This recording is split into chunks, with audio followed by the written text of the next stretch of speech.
Okay, very good morning, ladies and gentlemen. It is still morning. I hope you had a joyful evening yesterday in the royal city of Krakow. We are about to start this session in 1 minute, and we prepared a short movie for the beginning. So let's start with the movie. Tak jak drzewo, ty też potrzebujesz dobrych warunków, aby pięknie wzrastać. Dlatego dbamy o czyste powietrze wolne od smogu. By każdy mógł swobodnie oddychać, inwestujemy w zielony transport publiczny. Dbamy o termomodernizację domów, szkół i placówek medycznych. Czerpiemy czystą, odnawialną energię z wnętrza Ziemi, a także udzielamy dotacji na przydomowe systemy fotowoltaiczne, nowoczesne pompy ciepła oraz zakup samochodów elektrycznych. Dbamy o czystą wodę. By każdy mógł się nią cieszyć, wspieramy budowę i modernizację sieci wodociągowych i kanalizacyjnych.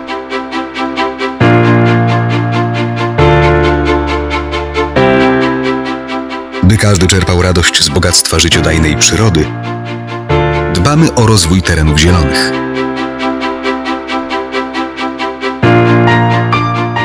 Finansujemy nowoczesne systemy gospodarki odpadami. Wspieramy edukację ekologiczną i adaptujemy otoczenie do zmian klimatu, ograniczając zagrożenia powodziowe. Codziennie dbamy o dobry klimat dla Ciebie i dla całej Polski. Przez 35 lat Narodowy Fundusz Ochrony Środowiska i Gospodarki Wodnej przeznaczył 142 miliardy złotych na ponad 575 tysięcy projektów. I tu nie stawiamy kropki. Przed nami kolejne cele do osiągnięcia dla zielonej przyszłości Polski.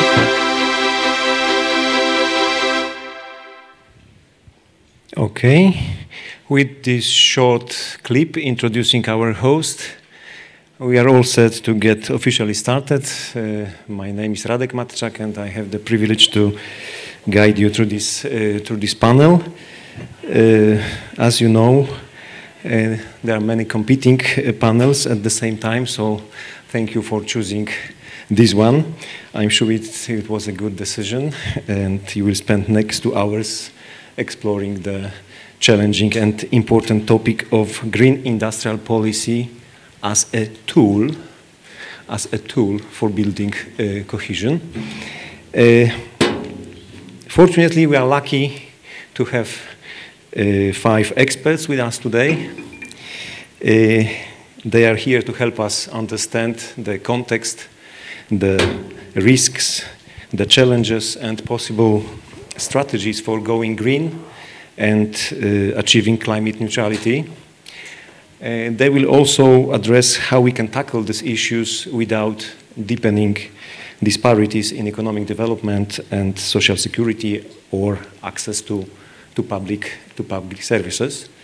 As you can see today, green industrial policy is women, because my majority of participants.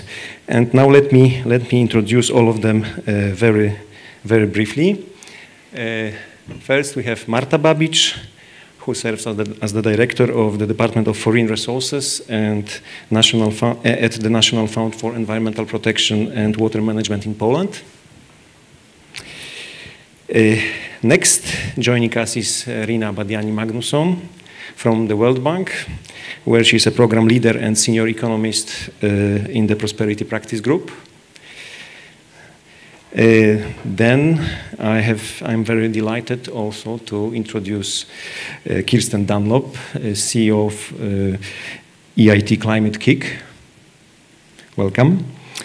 Then we have Joanna Furmaga, representing Polish Green Network. And last but not least, we have Carlos Torrecilla Salinas. I did my best. Heading the Innovation Policies and Economic Impact Unit at the Joint Research Center of the European Commission. So I think we can welcome our panelists with warm cheer. Yeah. We all need your support. Okay, so I take a seat. I think we can smoothly move to the first round, because there will be 3 rounds of questions as far as I remember. I have a specific question to each of you in this first round. And I will start with Carlos, and I will start with the treaty. And the treaty states that economic, social, and territorial cohesion is a fundamental value of the EU, and the Commission is the guard of the treaty, and the JRC serves as one of the main, let's say, providers of knowledge to support EU policies. So here's my question for you, Carlos. What could be the territorial consequences or territorial implications of green industrial policy? What key principles should guide zero-carbon development to avoid widening territorial disparities? And is there any role for cohesion policy there? Please. Well, thank you for the question, and thank you for having me today and for the invitation. First of all, I have to say I have a challenge because I'm from Andalusia, and you know that there are 3 things Andalusian people can do well: speak loud, speak fast, and speak much. So, but I've been told that I have to limit my time, and I have to speak slowly to ease the work of the interpreters. So I will try to do my best. If not, Radek, you are allowed to reconvene me.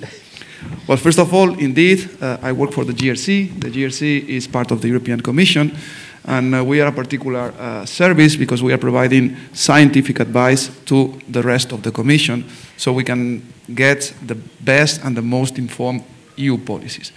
In that sense, the unit I lead, we are working trying to analyze the territorial impacts of EU policies and EU investments. And of course, one of the things we have been trying to do is to analyze which are the regions that are, I would say, most vulnerable to the green and the digital transition. We have done that together with our colleagues of DG Regio, the DG in charge of regional policies, and well, the conclusions that we have got might not be very surprising, but we have identified that the green transition, of course, is not affecting the same way all territories in Europe. In particular, there are 2 types of regions, of territories, that might be most affected by this twin transition. One are those that are located in the southern periphery of Europe. And this seems logical, because global warming might affect the most those having already a warm climate. And the recent developments in Valencia are dramatically showing us how true is this. Second are those territories that are relying in industries like agriculture, tourism, construction, and all related to fossil fuel extraction. Those are also a second category of regions that might be very much affected by the green transition. The effects are many. Effects on economic growth, on wellness, and on employment. We have been trying to analyze also the question on how the green transition can affect employment. And here we find differences between macro and micro. I will try to explain myself. At macro level, we see that the effect of the green transition is going to be, in general, temporary and not very dramatic. So, according to our own models, the effect might be between minus 0.3 and plus 0.5% by 2030. We also know studies of other research institutions that say that implementing the Green Deal might bring employment up to plus 1.2% in Europe. But that's the macro figure. And the macro figure seems to be fine. The problem is that when you disaggregate the data is where you see the differences. Because although the picture at EU level seems to be positive, there are huge differences when you go to micro level and to territorial level. I can give you an example. We have done an analysis of what would happen if all coal mining activities would be stopped. What our figures show is that there will be more than 400,000 employment lost, more than 40% in Poland. So this means that although at macro level the effect might be even positive, at territorial level you can have regions highly affected by this transition. So this means that this transition does not affect all territories the same way. how can then make sure that we are doing successfully this transition without leaving no one behind? Well, the solution is about diversifying our economy and moving out of the so-called brown jobs towards what we can call green jobs, while we do so also ensuring the upskilling and reskilling of our workforce to avoid that unemployment becomes structural in the transition. And this is maybe easier to say than to done. But I will go maybe to 3 policy documents that I think are very important lately in the discussion in Brussels. The Draghi report, the Letta report, and the Nisto report. Draghi report is about how to boost European competitiveness. And what Draghi says is we focus on innovation to boost European competitiveness with a focus on 10 industrial sectors that are key for us to diminish the gap we have. This is good, but this might lead maybe to concentration on the already territories that are winning. On the other side, we have the Letta report that says we have to strengthen our single market and signal something very important for me, which is the right to stay. The same way we have the right to move all over Europe, we should have the right to stay in the place we would like to stay. And the right to stay implies an evenly distribution of wellness in Europe. And it calls for a strengthening of cohesion. And the third report is the one, let's say, led by the former Finnish Prime Minister Niinisto, that calls for a global societal preparedness to today's hybrid threats. And this is very important, and I think in Poland, with a war at your gates, you feel it even closer than anyone else. So at the end of the day, the policy mix is one in which we combine innovation, we combine cohesion, and we combine societal preparedness. And it's a matter of scaling up and scaling horizontally, both vertically and horizontally. So we can compete, but we leave no one behind. And this is, for me, where cohesion policy plays a very key role. Why? Because cohesion policy does not needs to be seen as opposite to industrial policy or innovation policy. Cohesion policy is an enabler for industrial policy and for innovation policy. Actually, cohesion policy has to act in 2 ways. One, as a mitigation mechanism. In the transition period, we risk to leave people behind, and this is where cohesion acts as a mitigation measure. So we don't break the road and leave big parts of Europe behind. But the other I would say, goal of cohesion should be anticipation, preparation. Make sure that we can grasp those jobs of the future. So for me, cohesion is a way to ensure industrial transitions happening on the ground, happening on the territories. And finally, a part of cohesion policy should also be devoted to innovation.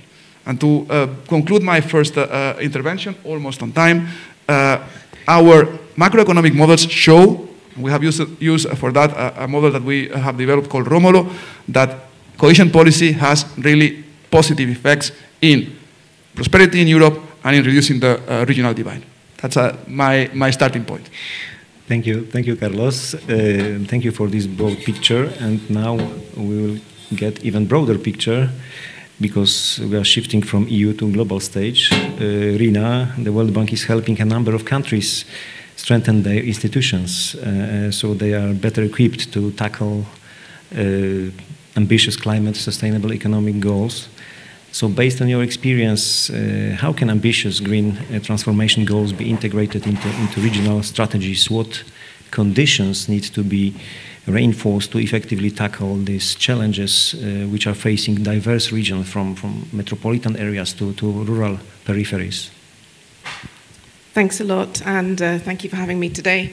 It feels like we've been discussing somewhat existential questions over the last 24 hours, and in fact, this panel touches upon probably the most challenging one that we're facing at this time globally. So I was really excited to be part of this discussion. I used to live in Asia before moving back to Europe, and I was struck during my time, I was 8 years in the region, at the redrawing of supply chains that I saw happening in real time.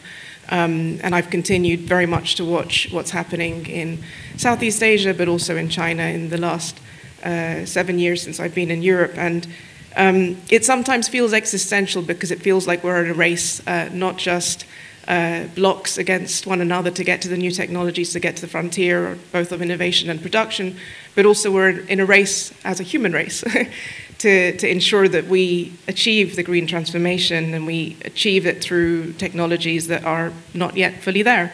And so we're at these two races that seem existential, both from the perspective of economic conditions, but also from the perspective of the planet.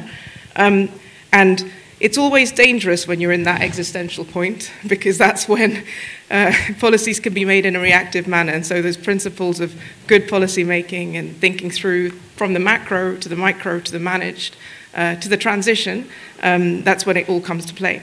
One thing that strikes me coming back to Europe in this time is that Europe is in it's in a fantastic place, and it's easy. I drew inspiration from the keynote yesterday that we have to lead with hope rather than fear. And I think the hope and the vision here is, look, Europe is already in a very privileged spot from the perspective of high-income countries that have shown through the power of innovation, ideas, inspiration and investment with strong institutional structures. That is a key of how to overcome the middle income trap. And we've seen in our World Development Report, we put forward the story of Poland on exactly this. But this is exactly, as you described, part of the challenge, because you have existing industries, existing structures, existing habits, and there is going to be costs in updating those supply chains, and there will be territorial implications. And so there is, of course, natural resistance to those challenges, but there's also the reality that transitions are exactly that, and they're hard, that they need to be managed, they need to be structured in order to avoid leaving groups and segments behind. So turning to the hope and the vision from the keynote yesterday, we did a report that looked at the potential in Central and Eastern European countries of transitioning into these clean tech value chains. We focus on EV batteries, on wind, heat pumps, and on electrolyzers. And of course, from a macro perspective, we see substantial potential. And in Poland in particular, we could see a potential to triple exports in some of these value chains and even quintuple them under the conditions of the Net Zero Industrial Act.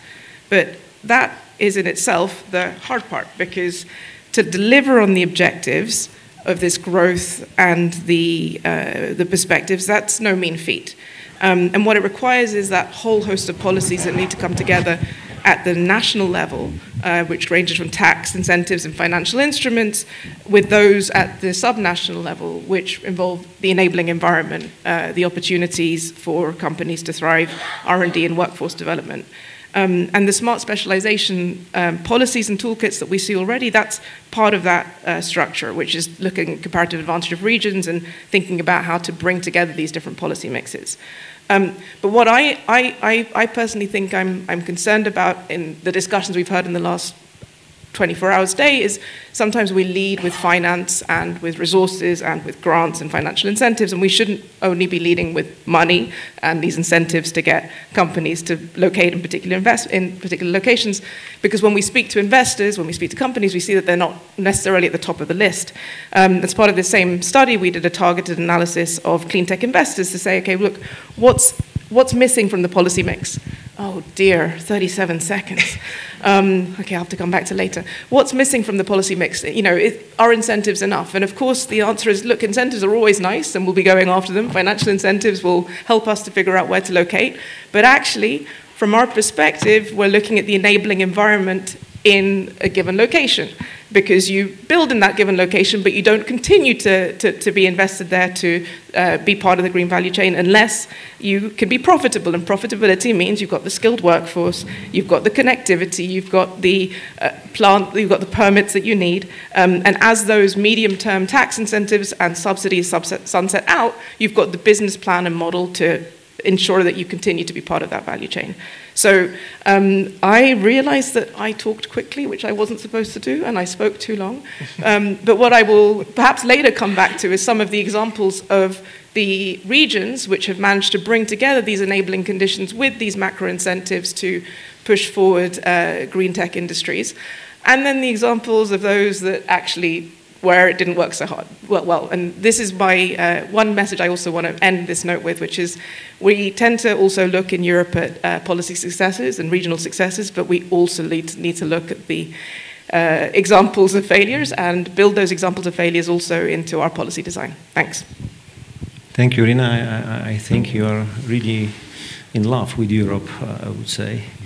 Now let's zoom in on some specific EU regions. Joanna, since you are involved in the just transition of coal regions and support bottom-up energy communities and cooperatives, I'm sure you will be eager and ready to answer my next question.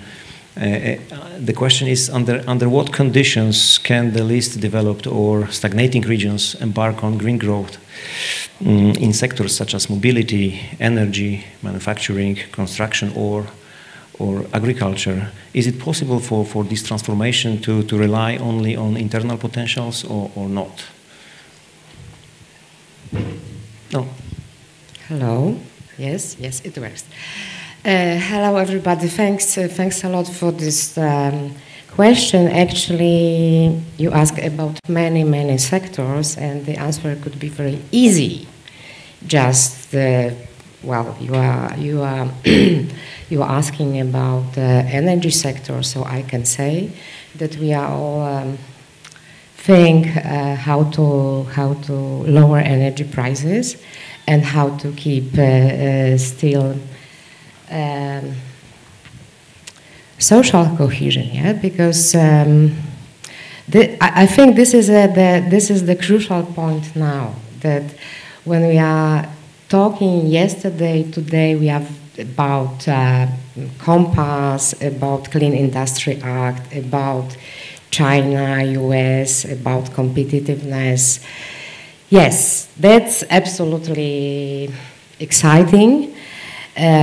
But we cannot forget about just social dimension of the transition.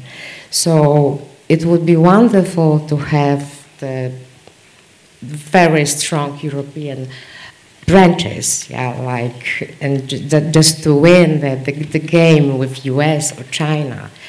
But within the situation we have the artificial intelligence, probably we will lose jobs, yeah, traditional jobs. So this is not a solution. So when we are talking about energy, the solution is just dispersed, decentralized energy systems. Like, we are very proud in Poland about our prosumers, like few million people can benefit from that. But it is not enough. I think the idea of energy cooperatives is really something which can attract also local societies. Because, well, everybody agree that thinking about the green transition, we are thinking about also about societies, and nobody can be left behind, and also that people have to feel the profits of it. Yeah? So this is why this wonderful subsidies for prosumers, PV, energy communities, and so on and so on. But of course, it is not the end. Of course, we have also the areas of construction or mobility. I think that we know answers. Yeah, this is that we need more public transport, that we need more circular economy in building, construction, industry as well. But in fact, there is a new, very serious, well, area. I say this is nature and biodiversity. And this is very, very new in cohesion policy. And this is important not only because natural disasters, like in Spain, Carlos mentioned, or also in Poland, we had horrible flood last year. This is a question about agriculture, yeah, because we in Europe we are used to have healthy, good, high-quality food. And with this situation, with the lack of water, droughts, storms, and floods, the European agriculture is in, well, it's a very difficult situation. And this is why, And this is why I would like to mention about the nature restoration law. This, well, for the first time, so strong regulation about nature. But actually, it is not only about nature, but it is about agriculture, food, farmers. So one of the recommendation of NGOs is just to think seriously about kind of biodiversity fund or something, or just visible money, not only for, well, nature protection, but also combining with farmers and just invite them also to the discussion about it. Yeah? So the end is over. Okay, Joanna, thank you. It was really refreshing, and let's dive into more tangible aspects and solutions. Marta, as a part of implementing agency in Poland, focused on reducing the negative environmental impact of human activity, I'd like you to address the following issue, the following questions. Can regions and cities drive the adoption of zero-emission technologies to benefit their own economies? How can we generate a critical mass to propel regional economies toward competitive low-carbon development? Or is there a role for green public procurement, or not necessarily? Thank you, Radek. I must tell you that the clip that we have opened today's panel, that is a summary of what my institution has managed to actively, effectively support over the years, brought a happy tear to my ear, well, to my eye. As this conference allows me to look at the results of our everyday work with beneficiaries, including local entrepreneurs, local governments, individual households all over Poland, from that broader perspective, the bigger picture, and the greater good, the benefit of cohesion that we are generating. And indeed, majority of the projects that we have displayed have been co-supported from the cohesion funds.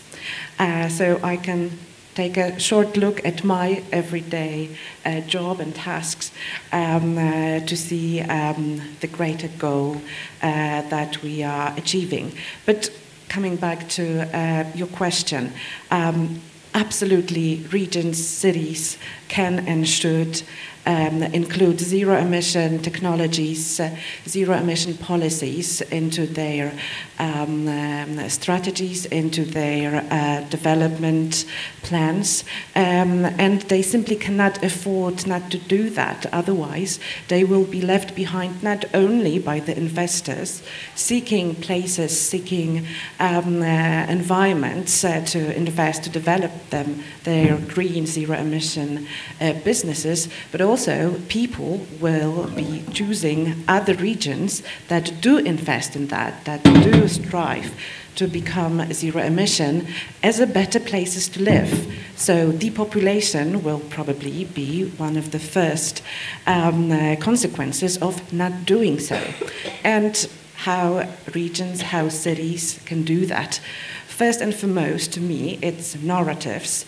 Narratives in a daily communication with the inhabitants, with partners, but also putting them in the strategic documents that are very basis of the investment plans, and local governments' own investments in green technologies as a flagship project, as pilot projects, and I would give example of energy efficiency of buildings, like the hospital we have displays in the movie.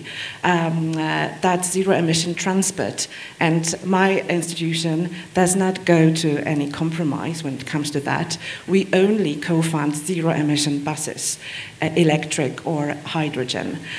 We do not support any fossil fuels in that sector. The energy efficiency in waste or waste treatment, water supply sectors, or local renewables hubs like energy communities. And of course, green public procurement can be a very useful tool to do that, but we know that it's not enough. Usually the final decision under the public procurement procedures is to choose the cheapest offer there. And it's not always the greenest, and it's not always the most zero-emission solution on the table. So what we do as the implementing agency distributing cohesion funds and other funds to support green investments is that we do define the scope of support we offer, and these are only green technologies. And that actively pushes local governments, local entrepreneurs, and individual households to make that choice. And this way, green technologies, zero-emission policy becomes a reality. And if combined with that positive narrative, with that positive climate around zero-emission, climate-friendly green investment, the investors will be more than certain that from the local perspective, from the local government, it's not just a fling with climate or zero emission, but that is a long-term relationship. So the investors will come and the households will follow. Okay, thank you. It was really very positive, but as far as I remember, in Poland, green public procurement is less than 5% of the total public procurement, so it's still a challenge to address. Thank you very much, Marta. And now let's turn our attention to agent of change operating at EU level. It's about you, Kirsten. As a non-European, leading Europe's largest, public-private partnership dealing with climate innovation, how would you respond to this set of questions? I have 4 questions to you at the same time. So, what opportunities do the Horizon Europe missions offer in implementing place-based industrial policy to drive green transformation? This is the first. The second is about reindustrialization. Can it serve as a strategy to enhance regional competitiveness and the quality of life? And third question goes for those who stand to benefit the most. Which regions can benefit the most? And the last, what can we learn from outside Europe, if something is to be learned? Thank you very much for the question, and thank you for the invitation. I echo the timeliness of having a conversation like this. A couple of just short explanation. Climate Kick. The KIC stands for Knowledge Innovation Community. We are 15 years old, originally founded as part of the EIT. And our role specifically on climate is to partner with governments, national and subnational, with industry and with local communities, bridging all. And our objective really is to bridge the gap between policies and the reality of where the world is, which is a very messy gap. It's all about implementation, and the challenge of implementation is that it simply doesn't follow straight lines, nor often predictable lines. So the last 2 weeks has been a perfect manifestation, if we needed one, of just how messy that implementation gap is. And we are an organization involved, as you mentioned in asking this question, in 4 of the European missions, the Horizon Europe missions. We lead the consortium that is implementing the cities mission. We are leading one of the big programs that is part of the adaptation mission, which is focused on regions. We are involved in several of the lighthouses in the soils mission and in work as part of the oceans mission. So that question, I think, is really interesting, because this is where Europe, and I very much want to echo the sense of what is extraordinary about Europe on a global stage, where is Europe showing up doing something that no one else in the world is doing, with a boldness and a coherency and an integrity of intention that is remarkable? And I often notice, I have actually become a European citizen, I've become an Italian citizen now, but as an Australian passport holder as well, one of my observations is, in Australia you grow up with a concept called cultural cringe, which is the idea that if you grow up in Australia, you always think the US and Europe is better. And then I came to Europe and I find that Europe spends a lot of its time thinking that the US or somewhere else is better. And I'm just going, guys, when did you last go to San Francisco, especially after COVID? Be careful what you wish for. So this mission construct is remarkable because it is a very bold ambition that is actually in line with the kind of pace of change we need. And I want to come back to the real planetary time that we are talking about. It creates very, very structured objectives and timeframes, but also structured objectives in terms of data and information about what is needed from the ground up. So very much from a local territory right across Europe, localized set of needs and concerns about emissions and about social and societal needs to achieve a prosperous economic transition. And that kind of very structured information with a forward time frame and a clear deadline is exactly the kind of information that industries and financial operators need to start properly investing. So the reason why the missions suddenly create an interesting context for the combination of an industrialization that produces a just, resilient, beautiful future and something that fits within the principles of place-based localized transformation and cohesion policy is that they manage to combine ambition, context, meaning, and a steady directional signal of information about what a new economy needs and would be able to combine. And that's basically an enormously important window for putting supply and demand together, which is exactly what industries in Europe are waiting for. Real economy demand. Not a spin-up on VCs, experimenting with some form of derivative structured market on green transition, but real, solid, local, place-based demand for retrofit of buildings, for energy infrastructure, for electric bus infrastructure, for modular geothermal, for food waste and water technologies that mean that what we construct is an economy that is significantly better for business and significantly better for well-being. Fuel efficiency, for example. Electric cars are 97% fuel efficient. Hydrocarbon-based cars waste 2/3 of the energy we generate. Buildings are incredibly energy inefficient in the way we have them. We are throwing out 1/3 at least of all the food we create. Our inefficiencies and our waste in our current economy is an enormous loss of economic value, of prosperity, and of potential jobs. And the effects on health, through air pollution, through diets, there are so many benefits to seeing not climate transition as a crisis or a question of putting extra pressure on regional disparities, but actually the single greatest opportunity we have to reconstruct a set of economies and ways of living. And just to give an example of why does this mission construct start to create real opportunities in a cohesion policy construct? Because this is where we need to come back to what we were both naming. We are not in an extended present where we have time to decide to spend 5 years getting massively distracted around industrial competitiveness and global competition over what? Which part of the planet survives? How many millions and billions of people we are going to let die? And the trauma that we will carry forward with generations because we knew we had no time and we chose to get distracted. So we have a context in which we are in a race, as you rightly said, Lina, against something ticking against us, which affects every region. It doesn't matter where you are or what kind of economic structuring you have. Food waste, food crisis, water crisis, storms, heat, health, disease, migration, those affect us all. So the benefits of grabbing this as an industrial opportunity affect every single region.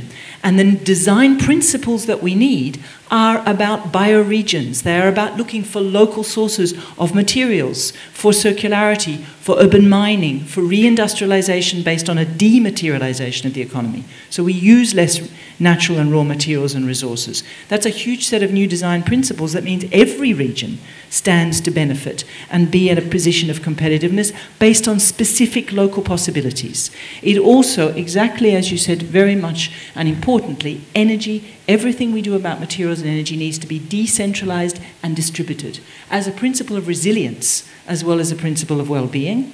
And that gives us, again, a whole set of possibilities around affordability, accessibility, and baking poverty and inequality into the green and digital transition as core features of success, not as afterthoughts.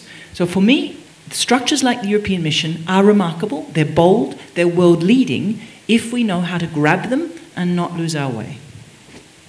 Thank you for this micro TEDx intervention. It was exciting. Thank you very much. We are coming to the end of the first round. Before we move on, I have an important message to the audience, which I can hardly see. Please prepare your questions and be ready to ask them in the third round. But now we are moving, you will witness the second round in which the panelists will be struggling with one question, but quite tough. And again, we are coming back to those who can lose. And the question is to all of you, which regions and which social groups are most at risk of losing their positions or resilience due to the technology-driven climate transformation of the EU, and what solutions could mitigate this risk, and how can cohesion policy and especially other EU policies support these regions and social groups? This time we will start from the NGO perspective, meaning from Joanna. Yes, thanks a lot. Well, actually, I can say that I would like to say that everybody and all regions, when we are looking at the challenges and really serious circumstances, as always Kirsten mentioned, I think that we really need to go also very much into the society, and not only about profits for green transition, but also about understanding this, yeah? Because, you know, that's everybody observed, like last year, a year ago, that was a spring, that was a huge farmers' protest against, not only farmers, against Green Deal. And, well, that it seems that it was very much supported by the Russians and, well, enemies, let's say. And unfortunately, the answer of the politicians, European politicians, was not satisfactory, I can say. Yeah? So, for me, I can see that it is it could be worse, because, well, everybody is just very afraid just to talking about that the EU climate policy and Green Deal means just profits, and just this is really nothing bad. From my point of view, because I also used to work in the monitoring committees of EU funds in Poland for 10 years already. And, well, I can see the implementation and programming of the funds from the practical point of view. And very practical thing for next perspective is the integration and integrated approach between cohesion fund and social fund. Just look, There's so many wonderful goals in the European Social Fund, yeah? And this is completely, it's not integrated with the green transition, investments, education, green skills, and so on and so on. So on the very practical point of view, for me, it is necessary to think about it. Of course, it is not easy because all this horrible, really, bureaucracy about the architecture of the funds, and everybody says about simplification.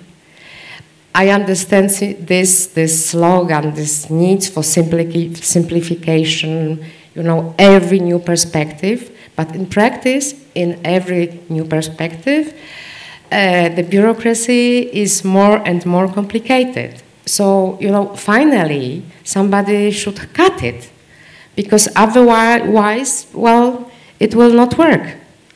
So, at the end, the last thing is, yes, the public participation and just, well, involvement of the society, of individual, of NGOs, of groups in the whole process. I can hear the voices that the cohesion policy, it is too much public participation, too much discussion, too much processes, too much levels, and well, just be the recipe is just to be concentrated on the industry and going forward without involving society. I think this is very, very bad approach, and of course, we, as I said, we really need real simplification and just I don't know how to do it, just to, you know, say goodbye to this bureaucracy, because it's killing. It's really killing creative projects, creative approach. And I'm sure that there are enough clever people in EU countries just to construct good financial and administration infrastructure. But the public participation, working with societies, with local societies, talking to people, organizing space for discussion and for understanding processes is crucial and basic, I think. Thank you. Okay, thank you. We're coming to Kirsten about potential losers and what would be a business-driven perspective on that. Is it really important for those who are focused on profit-making to care about territorial or social disparities at all, or it is not important for them? So I think this question around which regions and social groups are most at risk of losing and how kind of does business come to it, there's probably two things to bear in mind. I do want, you asked, you kind of framed in the question the notion that Europe's climate transformation is tech-driven. I don't actually think Europe's climate transformation is tech-driven at all. If anything, that's the big difference between Europe and the US. The IRA has, the Inflation Reduction Act did actually really promote an acceleration of tech-driven transformation. And you can see the effects of that. A lot of massive investment into particular technologies and sectors, but not actually the painstaking work on the ground to understand how you implement those technologies in the fabric of existing community, economy and society so that they transform industries and entire economic infrastructure. It's still a massive investment game. It's not an implementation success. And that, I think, is one of the big differences, because Europe is taking a place-based view in a much more explicit way. It's also doing much more of a policy-driven transformation, which is where you have this fine tipping point line between where is policy enabling and where has it become ossifying and bureaucratic. And I think that's where business has a particularly keen interest. I came last week, I was in Davos. Not a place that I go for the WEF, I go for the Edinburgh Fringe Festival effect of all of the conversations on the side of Davos, but it was full of industry, more or less reflecting on 2 or 3 key things. We know that we will not stay in business if we do not complete green and digital transformation. There is no future business other than very, very short-term profiteering from oil and gas for anybody with a medium to long-term view. And if you consider also the impacts of climate risk, the Slovenian floods of 1 year ago cost 16% of GDP. Valencia is earmarked at the moment to be 10 billion. You have anything like more than 1 storm per year, we have no fiscal room to actually grow an economy or for businesses to invest or repair and catch up. So there is a real sense that business has to transition, and therefore the interesting question there is matchmaking around where are there regions and places in Europe, governments that are interested and willing, chambers of commerce that are ready to progress, and communities that want to transition. So if I come back to some of the questions I didn't answer in my previous reflection on your TEDx, one of the things that we are doing as an organisation supporting cities and regions is to bring industry together in dialogue, pre-competitive, whole value chain, to look at the supply and demand matching and try to understand how do we put this picture together. Because when you start to add up what the cities need to transition and what regions need to transition, everybody is making assumptions in their individual silos, and that results in the fact that when you put it in aggregate, we don't have enough access to the materials, to the raw materials and metals we need to do any of the types of transitions people are assuming, which opens up a whole new challenge around new regionally created sources, new technologies, new business models. So if I give an example of Poland, here you have an urgent need to transition faster from coal. In the North Arctic Circle, you have one of the places in the world where we are managing to create zero-carbon iron, sponge iron, which is shippable and can be turned into steel with electric arc furnaces. If we take some of what Letta and Draghi are talking about, you take a pan-European view to transition, you ship sustainably sponge iron from the Arctic Circle to Poland to Silesia, you use electric arc furnaces here to create green steel, you don't have to change the entire decades of manufacturing and mining institutional industrial culture, you create a new industrial ecosystem in a European context where we have funds like the ETS set up to enable things like that. But then we need to take an ecosystem view and make our dialogues about regional policy, industrial policy, less around a kind of an either-or, it's either industrial or it's cohesion. Take a symbiotic view. How does Europe as a continental place think of itself as a place of opportunity and interregional opportunities? And I really want to emphasize what came out in the panel before around the importance of interregional investment. One good example of this, a critical data point, I'm part of an expert group with the European Commission looking at jobs, talent, and the construction of a good job. European excellence centres have more connections outside of Europe to the US, to Israel, than they do within Europe. Why? That should be the focus of cohesion policy. Deep interregional, territorial, the right to move, the right to stay, the right to build businesses, and that's what industry is really looking for. This relationship between cohesion, between industrial policy, between place and corridor, green corridors, place-based demand, and the opportunities we have then to feed that into a complex but valuable multi-level governance logic. I think the thing I would conclude on is we learned a couple of very nasty lessons from COVID, which I don't think, unfortunately, we've actually embedded and really ingested. But we learned a couple of very positive lessons. The places where we managed COVID best were places where we had an effective multi-level governance that was agile, frequent, constant, up and down, daily, and it was very much about participation and engagement, and it worked.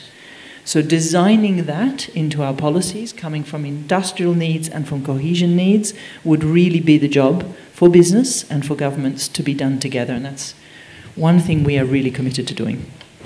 Thank you. You are all nicely escaping the question, but it was really good. Thank you very much, Kirsten.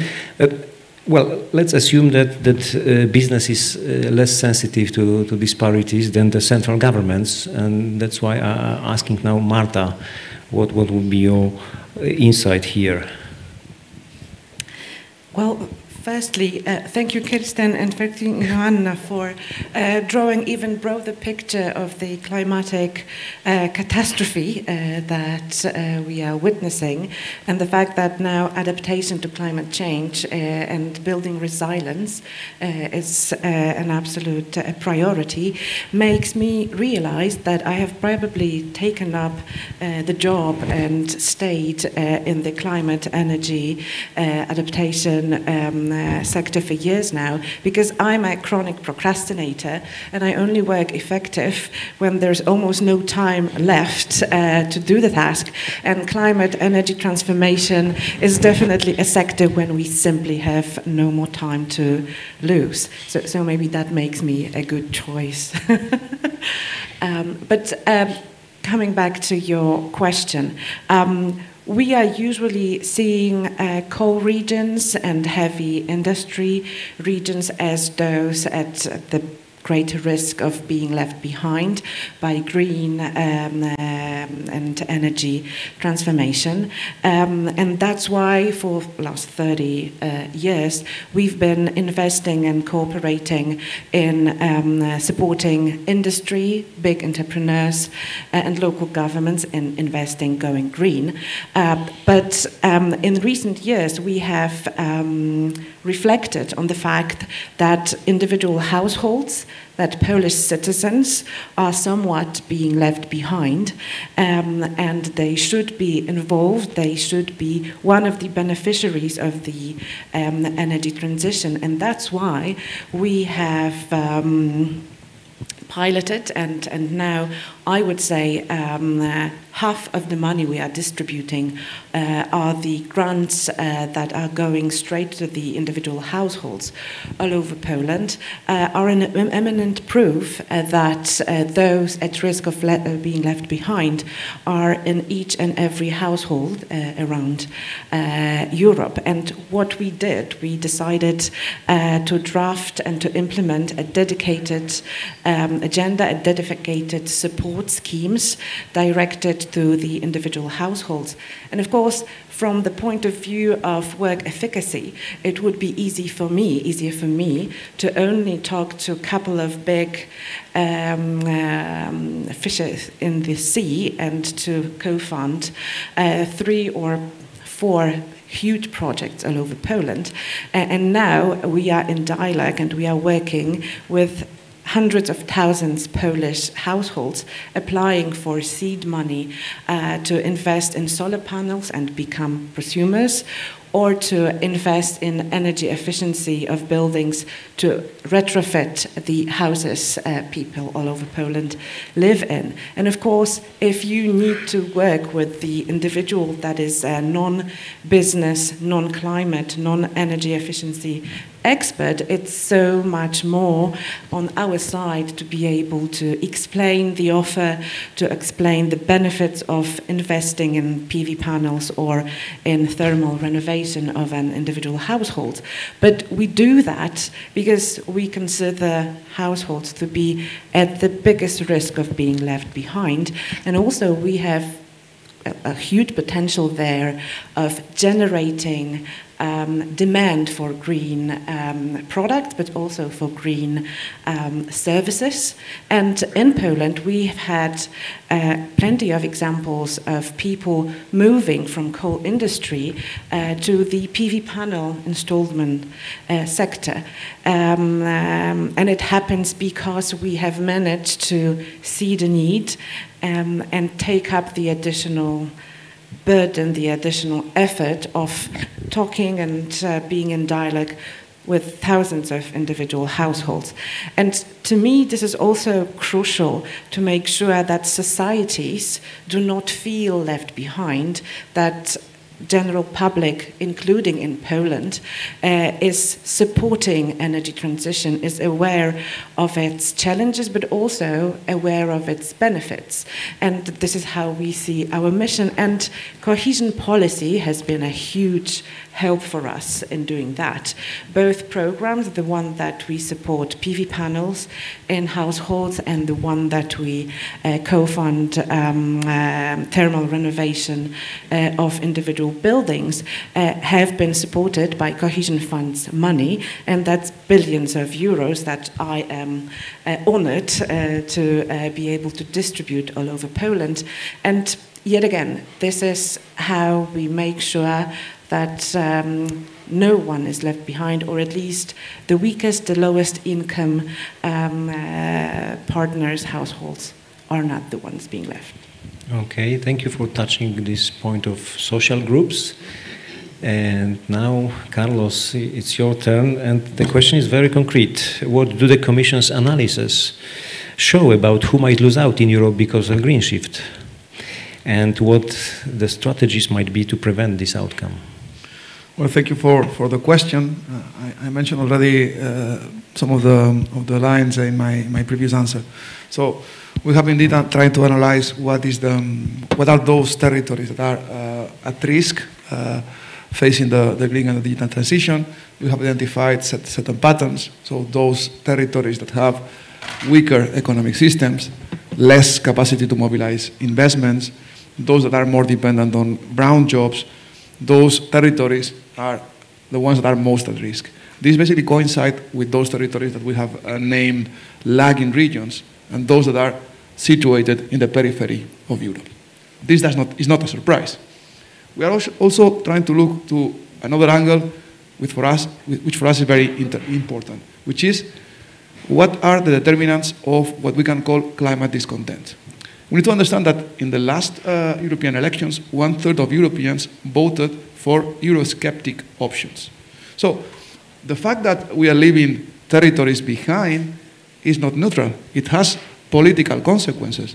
And as it has political consequences, understanding the determinants of this discontent is key. It's not enough to understand where the problems are happening. It's also important to understand why those problems are happening. And actually, what if the reason of this discontent is not actually the green policies, but the climate change itself? And this is something that we are looking at, and we will be presenting a report with our initial conclusions in March. So, at the end of the day, we have parts of the European territory that are at risk. We know who are them, and we know that this risk brings a political consequence, which might be putting at risk the existence of the European project, which is, I would say, a key question. Then, how we go about it, And here it comes at the second side, which is how do you design effective policies that are tackling that problem? And for me, one of the issues I think are important is that we need to break this idea that policies are operating in isolated boxes. So this is not a wall in which you will have cohesion policy at one hand, innovation policy on the other hand, and then industrial policy. For me, innovation is the key element to drive cohesion as the force that will make industrial transition a reality. So basically, these are three axes of the same triangle. So we need to work out in a cohesion policy that is operating at two levels. On the one hand, mitigation, so making sure that we can accompany those territories that will be forced. And I would like to come back with what our colleagues have said already. It's not an option to transition. It's a necessity. We will either transition or be transitioned. And it's important to remember that. So one is, of course, mitigation, making sure that we accompany and we manage the transition. I think Rena mentioned that before. But the other one is anticipation. And anticipation, how? First of all, build the necessary infrastructures. Second, build the necessary ecosystems in which innovation can thrive. And third, skill and upskill our workforce to be able to grab those opportunities. Because as a matter of fact, we cannot afford tapping on all Europe's talent it's not a race. So I don't think that in Europe we want to be living in the USA, or we want our societies to look like the American society.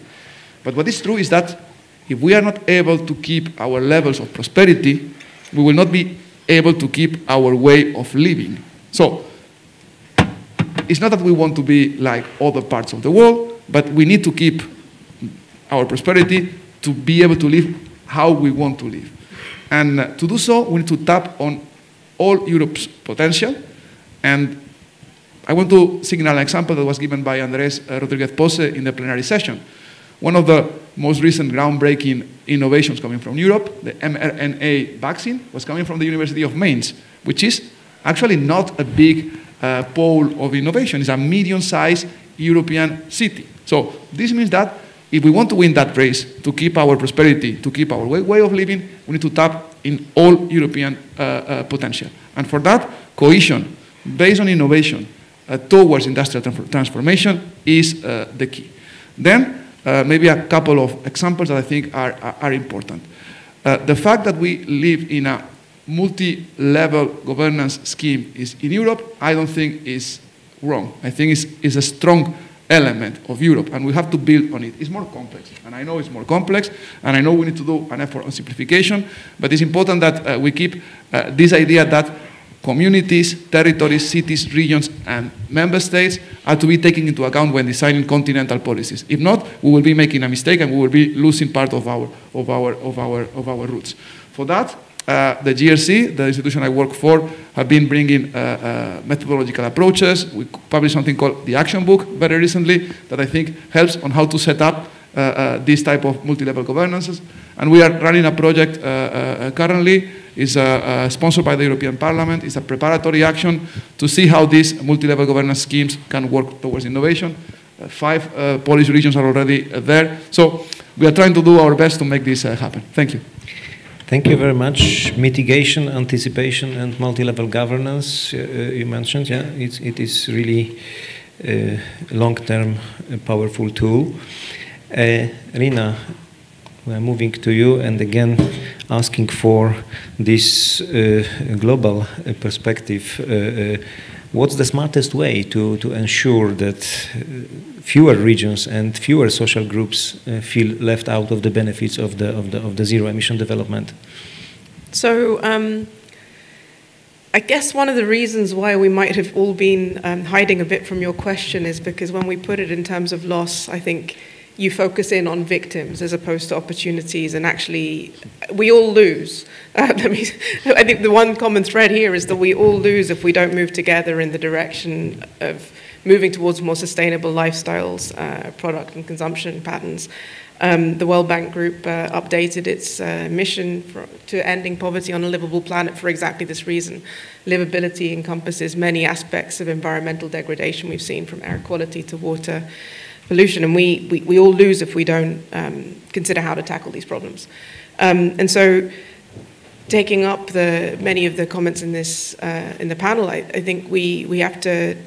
What we need to do is move from the macro level direction towards the concrete implementation, taking into account the fact that the world is complicated. The multi-level governance structures can help to channel some of the information and lessons from local communities up to national policies, but it is a messy process, and what we need to do is to think about which different groups we need to take along and how to use these structures effectively, and when the current administrative structures that we're utilizing simply aren't enough because the geographic boundaries are not allowing for ideas to flow or for investments to be made in a cross-regional manner. So I split it into sort of, there are many ways of decomposing this, but I think about it from the perspective of people, existing industries, and new sectors, and again, taking that regional dimension to that. So the first question is, what does it take to bring people along, those that have been identified as potentially having more significant losses, whether from an employment perspective or simply because their consumption habits mean that they're going to be more impacted as prices of fossil fuel intensive products go up. And here, I think we need to be wary that the shifts that you need to see from people, they may be counterintuitive or not what you're anticipating to see. And as important as technology shifts or as occupational, vocational shifts are mindset shifts, which includes perspectives of transition from current lifestyles to future. I mean, I always am surprised when I go across different countries and see how different it's a silly example, but how different the internal temperature points are across Europe when you go into people's homes. In some countries, you're heating your homes up in very cold settings to 25, 26 degrees in home. And in others, one where I live, you have to, basically, you're aware of the costs and you say, okay, well, 18, 90 degrees is good and I'm going to put on some extra jumpers. These are the types of efficiencies, not throwing away of energy, but the ways that you can enhance efficiencies through these mindset shifts as well as investments. But I fully agree that one needs to consider putting poorer and vulnerable households in the center of the transition, because you have to identify those groups where no matter how many different mindset shifts happen, you simply will not have the resources and the capabilities to transition. And so that requires additional support at the local level and additional thought of thinking through what type of social assistance and social protection policies are needed. But picking up on this point also on opportunities and foundations, when one looks at the transitions that are going to be occurring in the labor market as fossil fuel intensive sectors, and also we see a decline in coal. When I think of this, I don't just conceive of it as a transition that's happening from a green economy. This is happening anyway. We see with technological transformation, with digital transition, that we are redrawing existing tasks and skills that are required in the workforce. Sometimes it involves movement across industries, sometimes it involves movement within, but it means that jobs are not staying constant and that we have to have an appreciation for skills and task content of work, but also for the ability of, we have to also invest in the ability of people to be able to reskill. And that's not obvious. I'd love to see how many people in this room are regularly engaged in learning on a continuous basis. How many of you have taken on additional courses in your adult reskilling? I personally have only been doing it in the last 5 years, and it's really fun. But building that mindset that your education has taken you into your job, but actually, you may well be, during the course of your career, be shifting position multiple times. So I would say that the foundational skills, equality of opportunity, this comes in the same place, because when you build strong foundational skills, you're able to then transition in the labor market when these shifts come, and that goes beyond green. Didn't even get to my second bucket, so I really do talk too much. So one thing I want to say is that when you think about what it takes to bring existing industry along, we're working actively with DG Regio and also other partners within the European Commission on thinking about energy efficiency. And you see that within particular sectors and with particular industries, you see that you have enormous potential just looking at the current distribution of energy usage in a given sector chain of bringing energy efficiency into basically through technology adoption, improving the efficiency and the approaches of using electricity and energy within the manufacturing scale, including through process innovations. And here is one of the interesting things we see. It's that the types of innovations and types of interventions that you need to overcome this and to effectively help to transition the industries to reduce the losses they're very similar to what you need to do to increase productive capacity and increase competitiveness. Actually, some of this comes down to technology adoption, bringing existing ideas into industries, and managerial capabilities. And so what we see here and what we're working with the Commission on is, okay, well, how can we take existing policies, which include grants and funding for R&D and for technology, and bring in these softer elements of the managerial capabilities to then enhance what's being done and effectively reduce the risk of losing through these transitions. Thanks. Thank you. We reached the point in the session where the floor is yours. We still have more people on the floor than panelists, so we are successful. But you know, as a first step, I would kindly ask you to use your mobiles and to answer the question on the screen. we'll now see how convincing the panelists were in the first two rounds of the discussion. Your task is to pick one of the three statements that fits your way of thinking the most. And as far as I remember, there are three options there. We can see on the screen without the results. The first option is that green industrial policy will be territorially neutral, not causing any additional divergence effects among EU regions. This is the option number one. And the option number two is cohesion is a key for EU resilience, requiring complex support for climate vulnerable regions and less developed regions to foster green growth. And the third option is the EU competitiveness against US and China is more critical than managing regional socioeconomic disparities. How many of you have already answered? Not too many. So we should wait a bit. Just choose one.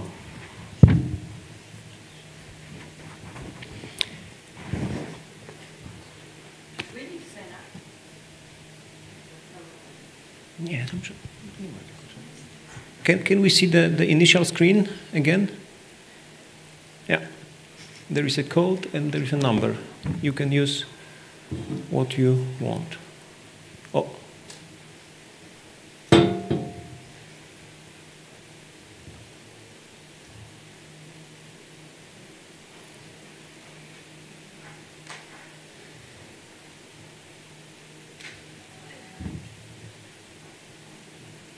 $29 of you took this decision.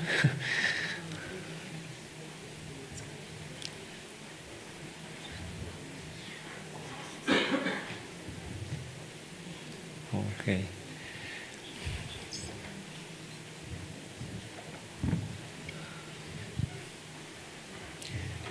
If we reach 50, we will show the results. Maybe there are not more than 50 persons here. Probably not. Okay. Can we see the results already? Yes. Okay. 21%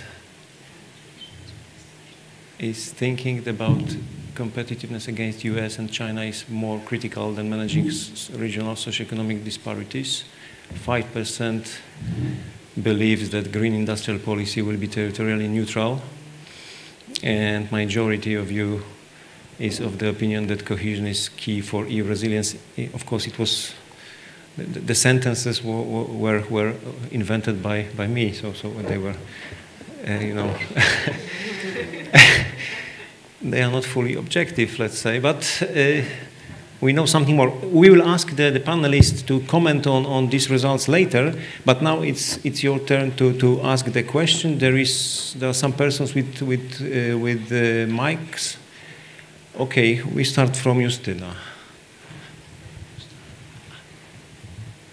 But please present yourself and ask the concrete question and tell who is the addressee. Oh my God. Hi, thank you for an interesting conversation. My name is Justyna Glusman. I am a deputy mayor of one of the Warsaw districts. And there are many really interesting thoughts here. And also there's a lot of insightful debates. The narratives have changed at the national, at the international level. But at the same time, since I'm working for half a year now at this local level, I have this observation that it seems that these ideas do not really filter down to the lowest level of policymakers. I'm not speaking about citizens, but policymakers. But these are those who create these conditions for economic development, among others. And obviously there are a lot of also extremely important initiatives, the national programs that were mentioned here by the Environmental Fund, international, that I had also a pleasure to participate in. But again, it seems these are isolated actions. And when you look at the data is clear. I mean, we still have less than 3 million houses with the coal stoves in Poland. The air quality is not good enough. There is more and more cars, individual cars coming into Warsaw. And it's a city with a really progressive mayor, with a lot of devoted also officials and participating in a mentioned city mission. So it seems, we should have seen the progress. But then when I go and look and talk to my employees, it looks like, they're completely unaware what's going on these other levels.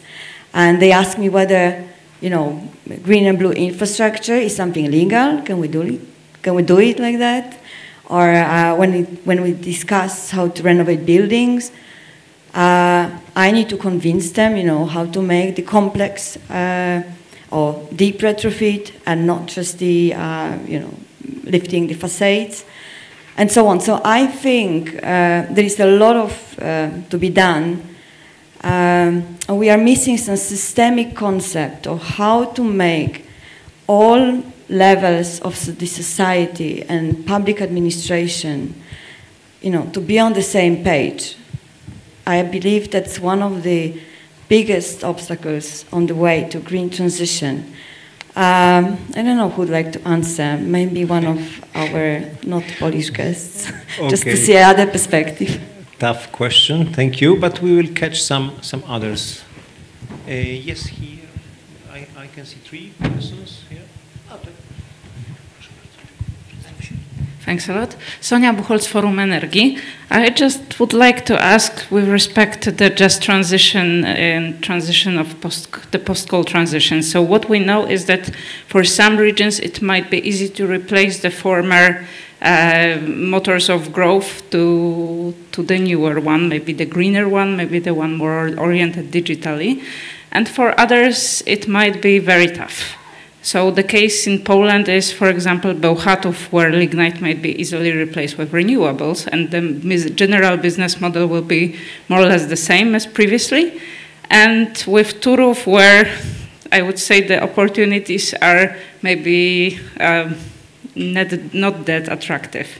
And this affects the general public opinion on how the green growth should look like and how they contribute to it and what they can take home from it.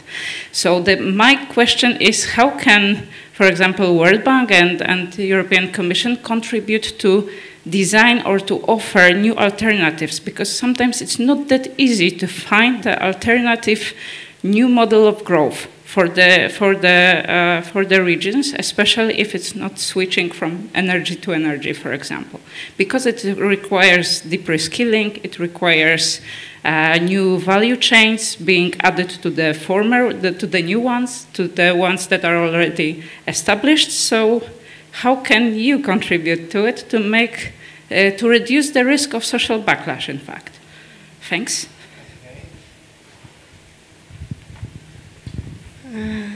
Thank you, Urszula Stefanowicz, Koalicja Klimatyczna, Climate Coalition. It will be probably a similar question because Kristen said that all big business representatives in Davos know they have to work on transition, that there's necessity for change. And this knowledge doesn't trickle down their business line to the bottom of their business structure, I think. And it's at the bottom where the people feel most threatened by the system. Can we find some solution to reassure them? I mean that making those CEOs responsible to at least partly distributing not only knowledge but support, because it's easier to simply change suppliers and subcontractors for those who already made the leap or who are already progressful. It's much more difficult to talk to your suppliers and subcontractors to convince them to make the change and to support them through the change. Can we make the changes in the policies to push the big brands to also pull the smaller ones with them? Okay, we can take the fourth question and then there will be some time for answer. Yeah, please. It's not really a new question. It's actually adding on the last two. Mateusz Jurczyk, American Chamber of Commerce in Poland. So I do represent this 21% in this circle, thinking that minority here, not the last one. So listen, I will just quickly refer to the panel I saw here yesterday in this very room, and it's about the gap between business and administration. We had it lovely yesterday. I don't know if you've seen it.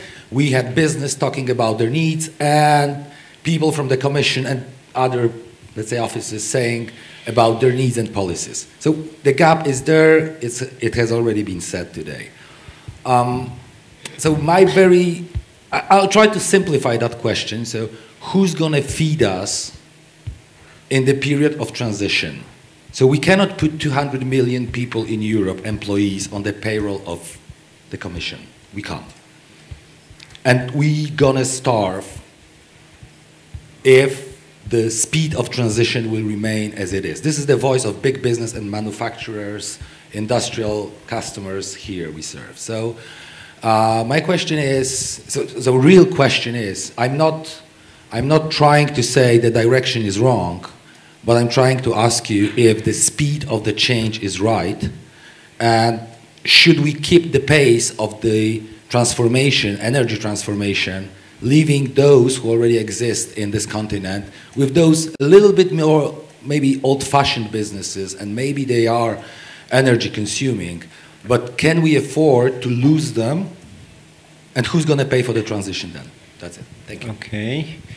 Okay, I think now it's a good time to take your questions. First, it was Justyna's questions, and she asked that no one from Poland should answer. So, yeah, Carlos, the floor is yours.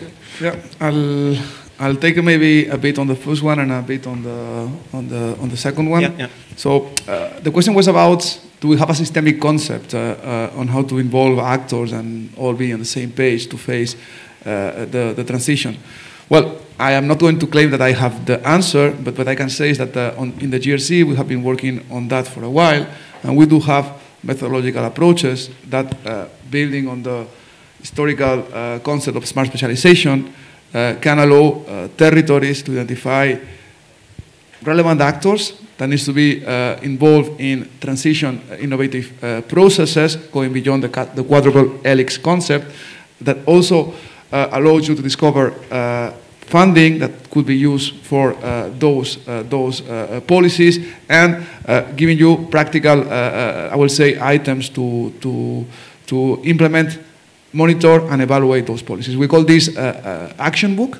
It's published in our GRC website, and it also comes with 74 practical tools that could be used for design, implementation, evaluation, and monitoring of policies, and also with around 30 real cases of using such policies for success. So it's not the answer, it's a contribution to the answer. So maybe this is something that could be of help. And coming to the second question, I think it was Sonia over there. It was about what can the World Bank and the Commission do to help making the transition easier. So I don't think an actor can have all the answers and all the solutions. So I don't think it's only the Commission or only the international institutions that want to have the answer, but we can contribute. In general, there are two elements in which traditionally the Commission helps. One is funding, so making available fund to make sure that transition can be done and can be done at the right speed. And second is establishing level playing fields, so regulatory environments that allow and foster the creation of innovative businesses. And I know it's easier to say than to do it, and for some areas it will be more difficult. I was having a couple of weeks ago a discussion with the Podcarpathie authorities, and I find this a very interesting case on how an area, and apologies, I'm not an expert on Poland geography and economy, but I understood that it's an area in which the aeronautical industry is relatively strong, and they are trying to specialize themselves in what's called unmanned autonomous vehicles, drones. And I find this quite a smart strategy, because building on existing capacities, you choose an industrial development that is, on the one hand, digital, on the one hand is also helping the preparedness of European society, because drones are having both civilian and military use, and it's also quite an innovative industry that can generate certain let's say, economic growth and wellness. So my message is, on the one hand, with the funding from the Commission and the establishing of regulatory certitudes, but on the other side, with certain capacities from the territories to identify, let's say, innovation paths that comes from their also existing capacities, you can have part of the solution. And again, it's only part of the solution, because for complex problems, you cannot have simple answers. That's thank you, Carlos. And what about question number 3, or the rest of the question, Kirsten? Yeah, I'm happy to pick up a little bit of a mixed response. I actually would love to draw a thread between the city perspective on it doesn't trickle down and the business perspective on it doesn't trickle down. It doesn't. This is a huge part of the problem. So maybe just a couple of things. Now I really am speaking as an organization that is working on innovation implementation, and innovation is the core element here, but it's not technology only. It's not technology narrow. I think that skills and education is one of the single greatest challenges we have. If I had to name anything, the thing I think we're really in a race against is despair, and one of the biggest problems and limiting factors is skills and education and awareness raising all the way through. But if we look at that and say, we know we are in a moment where we will be transitioned or we will transition. The question is, are we in the driving seat somewhat, partially, at all, or not? And you understand that this is what it feels like when an existing world order and paradigm for how to live, how to produce, how to earn money, how to run economies is breaking down, and we don't yet have the next one fully in. So it's a mess, really big mess. And in that context, we have to hack it. We have to hack every single thing we can do. So, I'm thinking about one of the values of the city's mission is how quickly can we get peer learning? Madrid had a particularly good solution for a small incentive that changed the way EVs came into the city and were free and could park free versus combustion engines. And it just shifted behaviors massively. We have learning from lending to houses, not to individuals, to pay for retrofit. Because you shift the logic. The individual doesn't have 70k to retrofit their home. If you lend to the building, you amortize over time, the building accrues the green benefit, and you suddenly unlock a set of possibilities. But these things are only possible if we really accelerate learning from one another and raise literacy and awareness incredibly.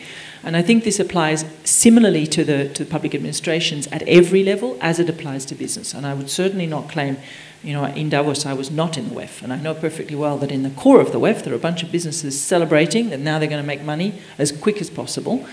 But I think there is a knowledge that we are out of time. So the question is, how do you build community, peer learning, individuals, entrepreneurs? One of the things that Klamikik is doing is building up an academy for public and local councils, regional cities, to raise with literacy learning, but also give the learning through live case studies, the living learning of what we're trying in different regions across Europe, the smallest, the tiniest, the most vulnerable, as well as the better off. But also working on a community of entrepreneurs who is embedded in a local council system, trying to change things, that needs a community of support, needs access to materials, free, online, able to kind of raise awareness. So I think there's a huge piece in that. Some of it, when you come to industry, is one of the initiatives that we're launching is around professional services education. Who is doing the tax, the auditing, the accounting of the businesses that are not trickling this down? Because that starts to be a leverage for change. And working with banks and insurers. One of the ways in which we accelerate transition is the kind of tiny warranties that, for example, underwrite research and innovation tax credits actually coming into local economies and so on. Small smoothing elements that help us speed up the transition. I think the biggest question I would have is, we need systemic policy making. And this is one of the areas where we have to insist that the Commission, with the new raft of policies, gets the connectivity and the coherence working. Because otherwise we don't have an economy that is serving people. We have an economy which is about serving the economy and leaves people behind. And this is where I would come to this question around, you know, what are we going to live on if we're not competing with the US and China, if we're doing the European way of green transition? I think that's a big, long, open conversation we're going to have, and there's many other people on this panel who have a lot of views on that. But one thing I would put into the mix, stability is not something to discount. If you lose social and economic stability, you can't do anything. And I don't think the next 4 years of the US is going to be an example of a lot of stability. If I think of what's literally happened in the last 2 weeks on what's coming out of a whole lot of businesses that had moved to the US to make money quickly on green transition and are now suddenly watching the entire rug pulled out from under them on long-term commitments that they can't honour. So stability counts. Designing for stability. It may be slower than it looks like elsewhere, but it has some benefits that we can invest in. But that does require redrawing the economic indicators of success, because if we keep hanging on to GDP as the single only number we watch, we are driving ourselves off a cliff. We have got to start widening out the way in which we understand well-being indicators linked to disparities or relative wealth, linked to transition, and linked to multiple benefits. And that brings me back. We worked for some years in Rybnik, with the city and with the community on coal transition. And one of the things that came out so strongly from Rybnik is the community did not want its children to be in mines. They wanted to find solutions for that. And that leads you to really investing in innovation ecosystems that are leveraging every possible multiple business model alternative. Sometimes we just don't give ourselves the ambition to reinvent the economy and not assume that it needs to be some form of managed, subsidized transition for its existing last 50 years of history. There are needs we know now that we do not yet have answers for, and yet innovation ecosystems will help us speed that up if that's the task we set ourselves. Thank you very much. You nicely covered all the questions, but I think that Rina is also able to add something. Sure, I'll do my best. Let me start with Justina's questions, and actually I have to echo this point on skills because it cuts across all. And funnily enough, I would have brought Rybnik up as a champion as well. You see the dynamism that comes with the cities where you identify champions. You see some mayors that are able to think through the transitions and to inspire their workforces, but also to lobby the national level changes that are required. But you also see many cities and regions where you need these strong peer learning networks to ensure that the lessons that come from these champions can be absorbed. But beyond that, what we as a World Bank are trying to do is to think through the competencies within the public administration holistically. That are required for the green transition, because some of these discussions that we have on green procurement, the tools that we're bringing on life cycle analysis, on public investment management, which has a focus on adaptation as well as on resilience. These are not new concepts globally, but instilling them throughout the public administration is the only way that you'll have them applied holistically. So we work with a number of countries actually on designing training sets, which then are rolled out holistically and continuously updated. And one of the lessons that we have is that actually the old models of training are not going to work right now because the skills that we're needing to undertake, we're learning continuously. And it seems like it's a constant frontier. As taxonomies change, we need to adapt. And so we're also learning new models of how to instill these skills in public administrations so that and to allow them to be scaled out quickly. So we're using online tools and approaches that effectively allow for for greater reskilling within public administrations and support local administrations. But when it comes down to the differences in capabilities across local administrations, these are really important perspectives, because you're quite right that that will be the blocking point in the transition. As long as there's not a champion or not an ability to learn across peers, it'll effectively not happen. And recognizing that is fundamental. When it comes to the question on just transition, what I see is, again, this perspective of, as was already articulated, we need to recognize that, yes, the transitions will be harder in some locations than others. They will not come as immediately. But that doesn't mean that the policy toolkit that you see required holistically will have to completely shift. So when you consider the just transition in areas where there are fewer local opportunities, it simply means that you have to put a greater focus on thinking where those opportunities are more regionally, also thinking through how to promote investment and innovation in those spaces. And so what we have been doing in more difficult to transition areas, because those are the ones that typically the World Bank is asked to support. We're typically not asked to come into the communities where the transition pathway is clearest. Here, one of the things that we see is, coming back to this point I made earlier on recognizing not jobs and not occupations, but skills in the workforce and tasks that are completed, and trying to think about how to transition employees, including recognizing their existing qualifications into new professions. And there are some really interesting ideas that are coming out, even using AI tools to identify opportunities in sectors that honestly previously would not, by public employment services, have been considered a good fit, because you really personalize both the course offerings and also the sector offerings that you'd give to an individual by understanding their particular interests, and it's individualized, so it's very intensive. You cannot consider it's a process that basically is not a meta strategy. It is an individual strategy of recognizing what that individual, what that family needs as part of the transition, and doing it across all of the individuals within the community that need to transition, and not just within the coal mines, but also in the sectors that are directly impacted. So it's not a quick process. It's not a quick win. But it is a customized and required approach, because otherwise, what are we saying? Are we going to say that we're going to be providing retirement payouts to miners at the age of 40? That doesn't make sense. These are people that have long working lives ahead of them. And sometimes it's not easy. Sometimes there do have to be difficult conversations that actually within the local labor market, there may not be possibilities, and that requires, movement.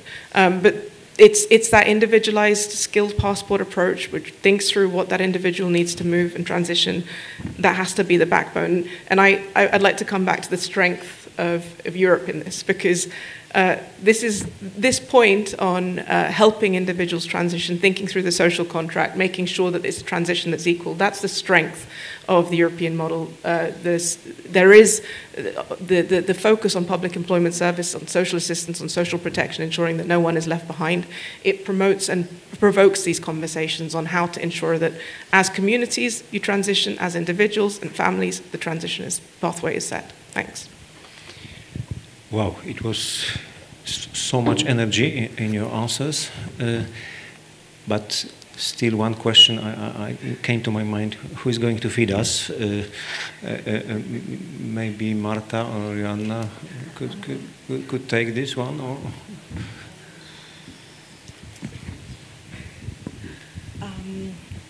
Well, I understand that we are going back to the question on who's going to feed us, and whether the traditional businesses here in Europe will cope with the pace of transition that the decision makers, policymakers are pushing for.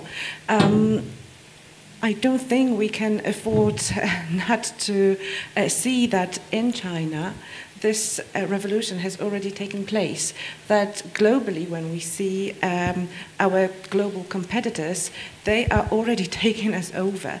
So what we are doing, including using the cohesion policy funds, we are assisting these entrepreneurs, these businesses here in Europe to cope, to follow.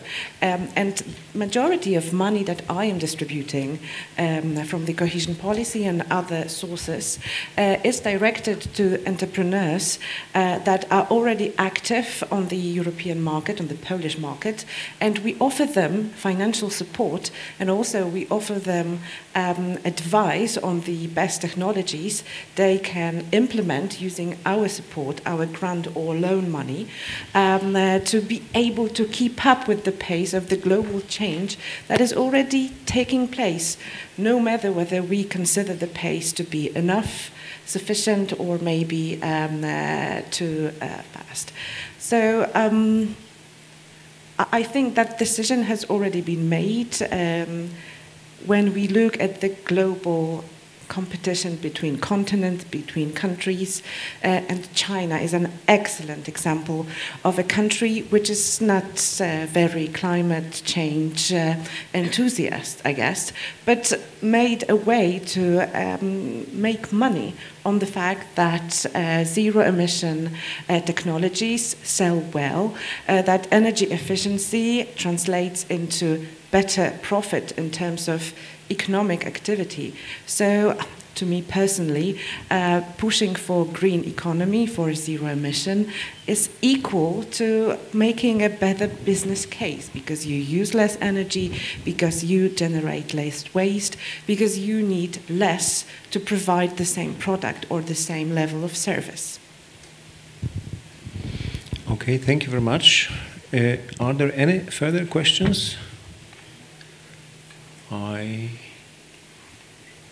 can't see any. You mentioned several times. Oh. Can I ask a question myself? Okay. I wonder whether, did we understand your question correctly? I'm assuming if you're speaking from the American Chamber of Commerce, your challenge is that Europe is moving way too slowly. And why aren't we, when are we going to speed up? Which I think is very fair. We are moving way too slowly. But let me just check that. Not really. I do think that the businesses already operating on the European market, they have to be globally competitive. Because, we all want to say globalization is something that is gone, we are more regional now. It's not true, business-wise. So, being like, European businesses will not survive without the external world. Being supplied by raw materials from China, or even something you mentioned, the Chinese EV revolution or Chinese solar panel revolution, they do it because we buy it. So who's going to buy our products? Who's going to pay for that? Until we are zero emission. Because, sorry for the parallel, and please treat it as, I don't want to drill a hole here in the panel, because it's not, there's no single answer for that. I'm looking for a system approach that will allow some businesses to survive the transition period. It's mainly at price of energy, and that's defining the low competitiveness of some certain businesses here. It's something that somebody said to me recently. We're trying to climb an icy hill in high heels. It's going to look great when we get there, but it needs more time than climbing the same hill in good hiking shoes. Chinese wear hiking shoes. Americans seems to have electric shoes with boosters. And I don't want to comment last 2 weeks and what's going to happen next. It's not building on the Trump's approach to business and businessocracy, whatever that word exists or not.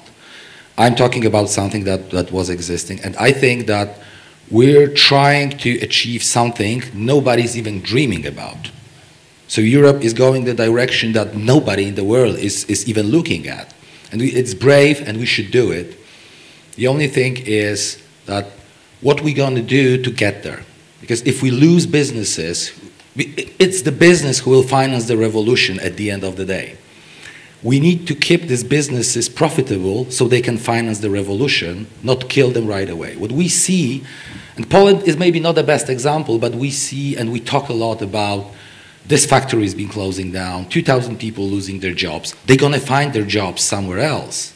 But what's going to happen if that wave is higher and higher and higher? This is not something bad happening today. I'm just wondering, if we keep the pace of the transition, what's going to happen in 5, 3, 7 years? if there's going to be somebody still paying the bill for the transition, energy transition mainly. Sorry, it was too long. Kirsten? Okay. So, if I may, today in China, on the internal market, 1 million of electric cars is sold to Chinese citizens and Chinese entrepreneurs. So yes, they probably started and invested in EV cars or PV panels because there was that demand from Europe or the US. But nowadays, they do know that it pays off to use electric cars to produce their own energy using the sun. And this is the driver of their economy. So in that context, I consider it impossible for us just to ignore it and slow it a pace. And I hope that the governments, including the European Commission, and the very complex system of supporting and funding green investments in Europe will be able to keep up with it and make sure that local businesses do maintain their operations, even though we keep up the green revolution, green transformation pace. Maybe just a quick reaction. I understand the question. I understand the complexity of the problem, and it is true that we are really facing several challenges.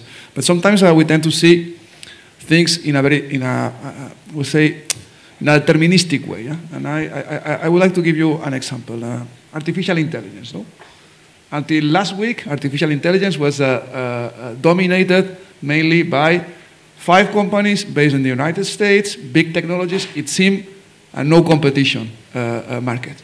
In few days, suddenly, startup coming from China disrupted completely the market and changed completely the game. This was completely unexpected. So, what I mean is that the capacity, the innovation capacity that our companies and our societies can have might surprise us, and I think we should be a little bit more hopeful with the capacities we have inside Europe. Another example is the RNA vaccine coming from Europe also. So sometimes I think we tend to be quite pessimistic on the capacities we do have in Europe.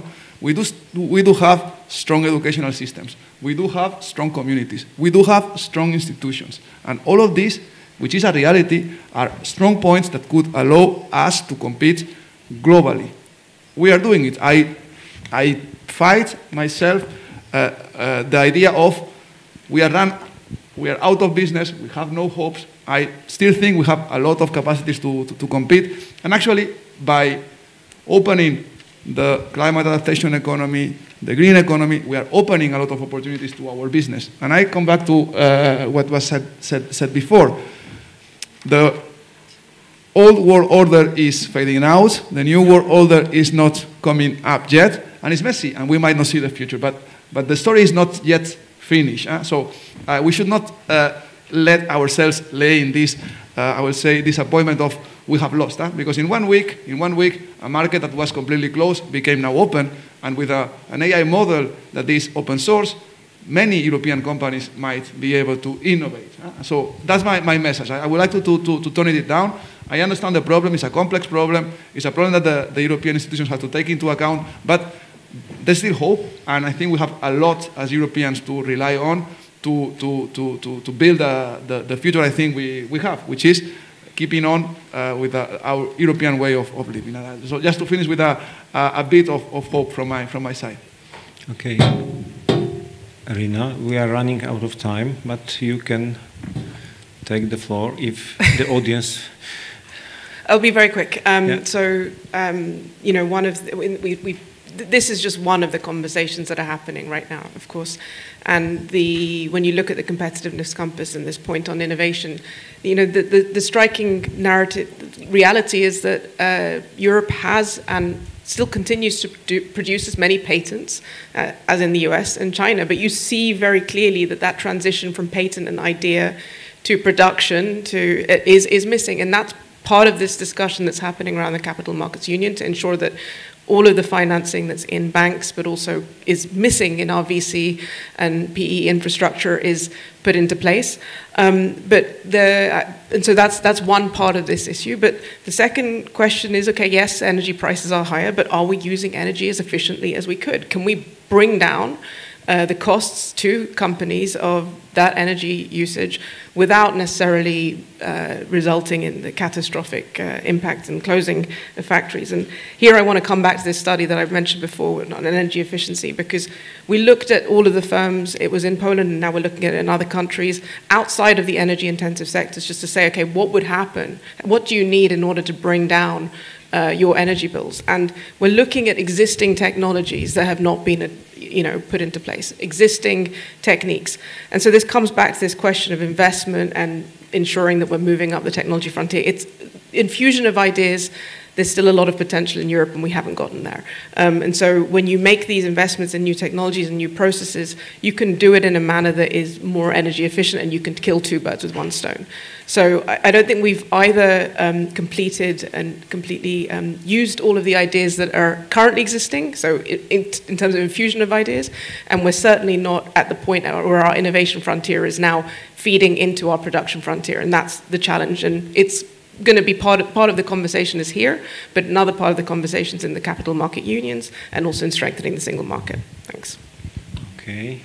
Last word, Kirstin. I was just going to really strongly agree with that on the technicalities of interoperability. The challenge that so much of what we have, and we could speed up immediately, that does address this question of how quickly we go, is the question of interconnecting the things that we have, the infrastructure, and also this question of prosumers, businesses as prosumers, consumers as prosumers. So I think there is a question for me around, when we say competitiveness, what do we actually mean?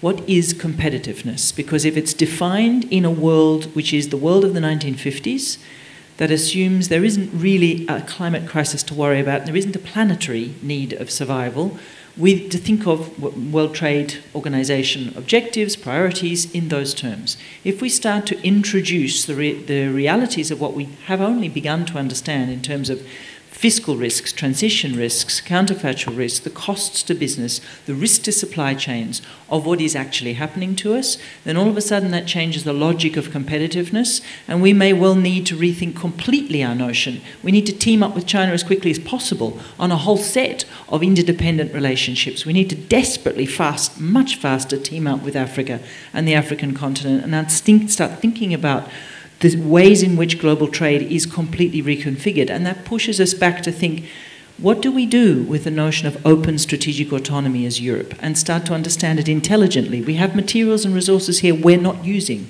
because they're buried in landfills, in sinks. We're not thinking about how we run effective businesses that keep us eating by changing our business models and introducing and accelerating some of the incremental solutions we have that enable a lot of interconnectivity to speed up. So I think there's a lot of ground to gain by not making it too simplistic of we either do it this way or we're not competing. There is a third way. We need to really invest, but it does require this kind of joined up thinking and much more systemic action. Okay, thank you very much. We are outside the schedule already, and I failed because you agree too much with each other, and we prolonged the meeting. It's my next failure, but please remember that the answer you gave us quite informative and strong. I am really happy that so many persons, so many people stay here with us till the end. It means that your choice was quite good. I won't be brave enough to sum it up, but we have a shadow rapporteur with us, Małgorzata. Show us, please. And she will report this session at the plenary. Feel invited to the plenary, and have a safe trip home. Thank you very much for the speakers. Thank you for the audience. Thank you for interpreters, for technicians. See you all at the plenary session. Thank you very much.